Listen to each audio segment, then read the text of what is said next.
Our gospel lesson today that Peter just read for us is from the first book of the chapter of the book of Mark.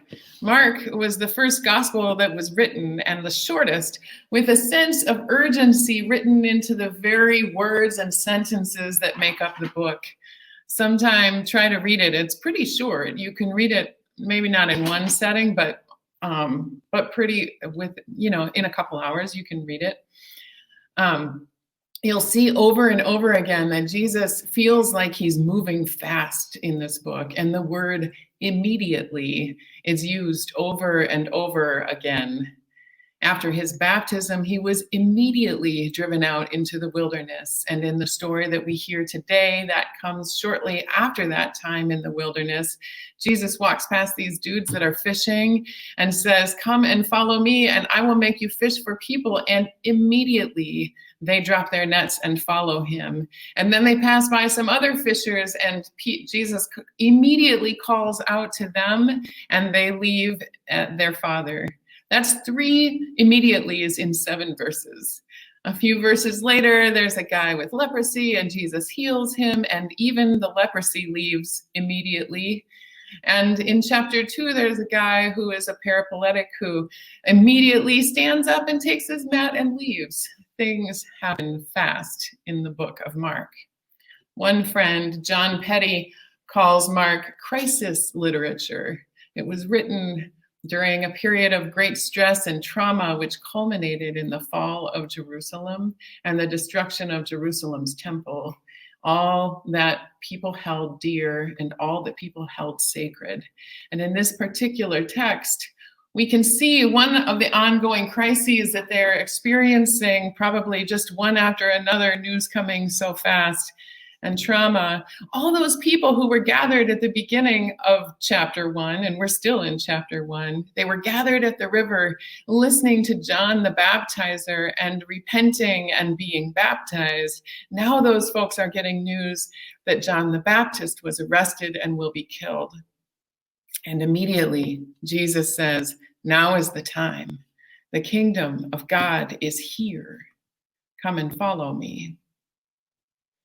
We know something about crisis and trauma in this year when we've had to make some hard collective sacrifices, this year when we've had family and friends divisions over whether those sacrifices are necessary or not, this year when we've lost loved ones to COVID and to other diseases and not being able to mourn in the same ways we usually do, or we do so knowing that it may cause more grief and mourning.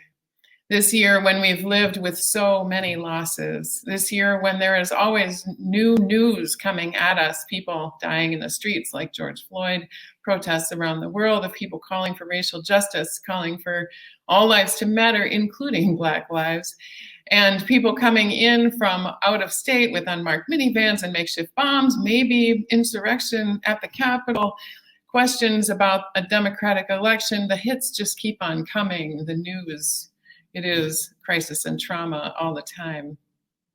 So maybe we know something about what this is like, this immediacy, this fast-paced movement, this sense of urgency, the feeling that the time is now. And also the feeling that maybe we'll just keep living life like we always have, even though there are literal dumpster fires near us because we're not sure how to respond or what to do. And then Jesus passes by and says, "Follow me." When he says that to the fishers, he tells them he'll make them fish for people. They're being called to turn and abandon their old lives for something new, but they get to take their skills with them. They will use their fishing skills in whatever this new work, this following, this discipleship is going to be about. How to read the water, how to know what the fish are biting on, how to cast the nets, how to bring them in.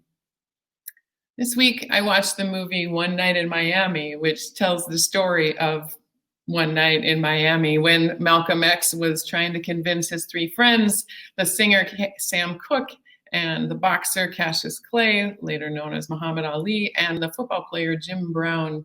He's trying to tell them all that their talent in their various arenas is needed in the movement, and that they have to use their positions, their platforms, and speak from their particular place to their audience to further that movement. And their issue is, well, they're all doing just fine personally, and isn't that enough that they are bucking the system and being successful as Black men? And that could definitely change your success if you start using your stardom or your platform to promote a cause that people are not ready for or don't like. This is also what Jesus is doing, calling those people who fish to turn towards the Jesus movement and use their skills there. So what if this is our moment too? Or how do we pay attention to when our moment is? This summer, from my location, I kept thinking of that Neil Young song, Ohio, the one that says, "This summer I hear the drumming, 4 dead in Ohio." Did you hear the drumming? For me, it was literal. There were literally drums playing all of the time. And when the wind was right or the crowd was loud enough, I could hear them from my house. On January 6th, as the Capitol was being attacked, I had friends wondering when was the time that we needed to go out in the streets to make known that we didn't support the violent overthrowing of a democratic process or government. I figured we should stay home for now and let things play out, not add to the chaos. If the insurrectionists were successful, then it would be time to protest peacefully. Have you heard the drumming? Does it call to you to follow and do our part, whatever that looks like, our part to follow Jesus?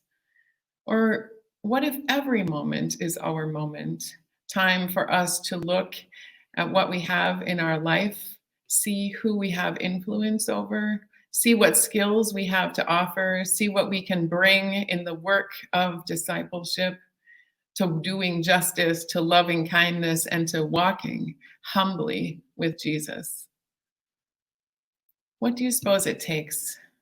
What does the world around you need to be like in order for you to drop your nets and walk away, whatever your nets might look like? What urgent time, what urgent need, what call is compelling enough to turn away from whatever comfort we've managed to hold on to, even in our crisis, and say, here I am, let's go? That is going to look different for each person because we each bring something different, and we each have to listen for the voice that is God's and not the voice that is ours or anyone else's. That will take some listening and discernment, and that's hard work. But then it is our own voice and actions that God will use in the world in order to further the kingdom of God, in order for the kingdom of God to be here, in order for the kingdom of God to be now. That's why I read that poem from Walt Whitman at the beginning about the varied songs that you hear in America. It takes all kinds of different gifts in this time and place. And the sound of the music is a cacophony of sound. And it's now, and it's immediately, and maybe it's in every time and place. Amen.